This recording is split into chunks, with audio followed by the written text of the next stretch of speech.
তো hello guys, চলে এসেছি একটা নতুন একটা ভিডিও নিয়ে। অনেকদিন ধরেই তোমরা দেখেছিলে, অনেকদিন আগে দেখেছো, অনেকদিন ধরে না, অনেকদিন আগে তোমরা দেখেছিলে একটা দাদার আমি ভিডিও পোস্ট করেছিলাম, একটা ভাইয়ের, যে ভাইটা অনেকটা চালাতে খুব ভালো পারছিল। আজকে তারই ভাই শিখছে, তারই ভাইয়ের থেকে জেনে নেওয়া যাক যে তার সে কতটা চালাতে পারছে, কতটা অ্যাচিভ করতে পেরেছে।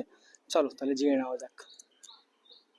তো আজকে জেনে নেওয়া যাক যে দাদা কতটা পারলো শিখতে। দাদা তুমি কেমন শিখতে পারলে, কতটা অ্যাচিভ করতে পারলে, আর কতটা ব্যালেন্স পাচ্ছ, এখন টার্নিং নিতে কতটা ভালো পারছো, তাই না? আমি এখন অনেক ভালো পারছি। আগে এই স্কুটারটা নিয়ে এক দুবার আগে বেরিয়েছিলাম, কিন্তু তখন মানে প্রায় একবার তো অনেক ভালোভাবেই পড়েছি। এখন মানে অনেক বেশ ভালো কন্ট্রোল এসছে। শুধু এখন একটু আমার ওই ইউটার্নটাতে সমস্যা হচ্ছে, বাকি একদম পুরো পারি আমি। ভালোই স্পিড উঠছে আর একদম আমার পুরোপুরি কন্ট্রোল চলে এসছে। বিহেভিয়ার কেমন ছিল? বিহেভিয়ার দাদা অনেক ভালো, মানে একদম মানে পুরো বলবো একদম যত্ন নিয়ে একদম ভালো করে শেখায়। আমি এক দুটো অনেকবার মানে শুরুতে মিস্টেক্স করেছিলাম, কিন্তু তেমন কিছু বলেনি, আর বলছে শুধু বারবার ওগুলোকে না ধরতে, আর একদম কিছু বলেনি আমাকে। Thank you.